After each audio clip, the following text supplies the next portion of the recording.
أعوذ بالله من الشيطان الرجيم بسم الله الرحمن الرحيم فصل لربك وانحر وقال صلى الله عليه وسلم من وجد سعة لأن يضحي فلم يضحي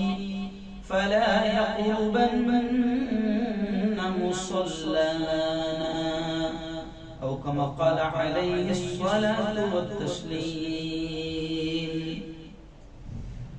بہت ہی قابل صد احترام میرے نوجوان دوستوں، بزرگوں، ساتھیوں اور اپنے اپنے گھروں میں بیٹھ کر ہماری باتوں کو سن رہی پردہ نشین ماں اور بہن، آئیے آج بھارت، انڈیا، بنگلہ دیش، پاکستان،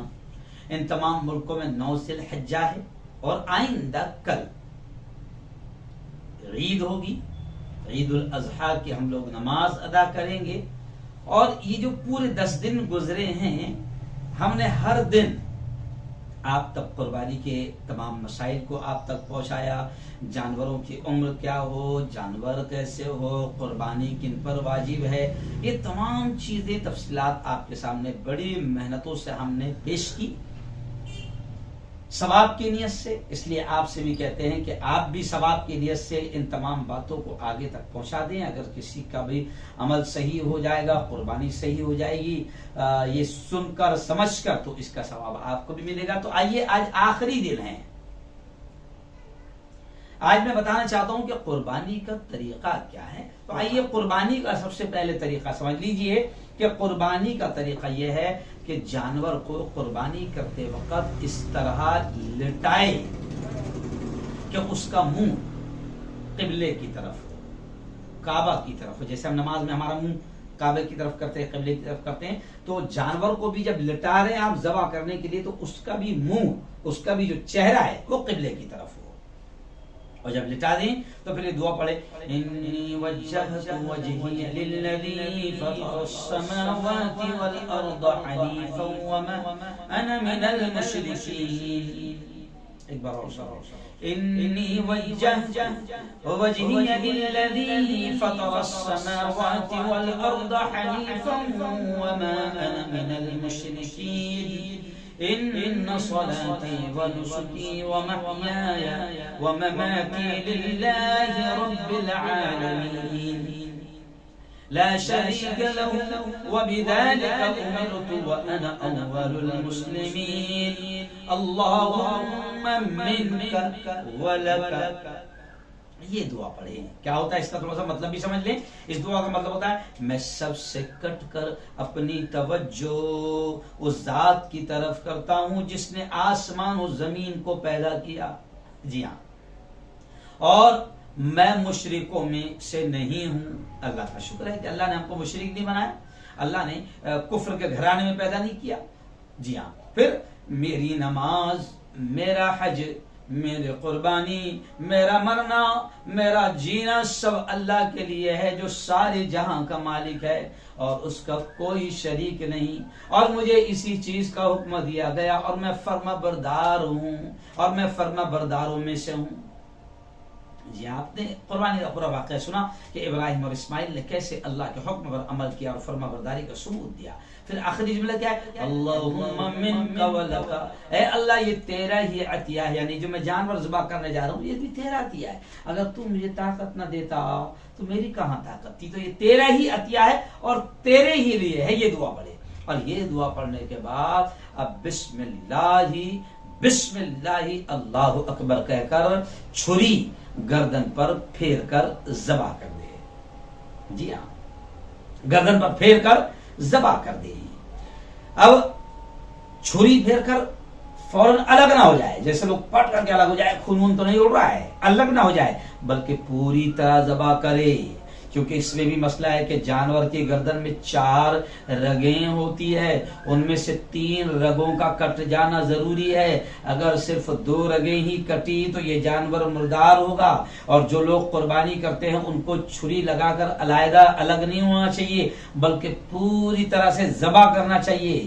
جی ہاں، اب یہ دعا پڑھے، جیسی اب آپ ذبح کر رہے تو اب یہ دعا پڑھے،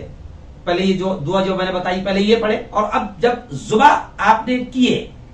ذبح کر دیے، تو اس کے بعد یہ دعا پڑھے، اللہم تقبل منی، اگر خود کے طرف سے تو منی کا لفظ استعمال کرے، اللہم تقبل منی، اگر خود کی طرف سے تو منی، کما تقبلت من حبیبک محمد وخلیلک ابراہیم علیہم الصلاة والتسلیم، کہ اے اللہ تو میری طرف سے اسی طرح اس کو قبول کر، یعنی میری قربانی کو جس طرح تو نے اپنے محبوب حضرت محمد صلی اللہ علیہ وسلم اور اپنے خلیل حضرت ابراہیم کی طرف سے قبول کیا تھا، یہ بولے۔ تو اگر اپنی طرف سے تو منی بولے، اور اگر دوسرے کی طرف سے تو اس کا نام کیسے لینا ہے، اللہم تقبل من، اب منی نہیں کہنا ہے، اللہم تقبل من، اب اس شخص کا نام لے جس کی طرف سے آپ قربانی کر رہے ہیں، مرد ہے عورت ہے جو بھی ہے، تو اس کا نام لے لے اور پھر یہ دعا پڑھ لے،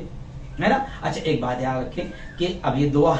ظاہر بات ہے کہ ہر کسی کو یاد نہیں رہتی، تو زبان سے یہ دعا پڑھنا ضروری نہیں ہے۔ اگر کسی کو دعا یاد نہ ہو تو وہ دل میں بھی نیت کرے کہ میں قربانی کر رہا ہوں،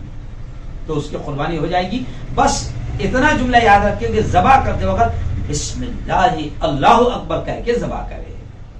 اور بہتر یہ ہے کہ اپنے قربانی اپنے ہاتھ سے کرے، لیکن اگر کسی دوسرے کی طرف سے کرے یا اس میں کئی آدمی شریک ہو تو سب کا نام لے کر یوں کہے من فلا ابن فلا من فلا ابن فلا، کیونکہ بڑے جانور میں 7 حصے ہوتے ہیں تو 7 کا نام لے، ہے نا، کہ اللہ ہارون بن عبد القدیر،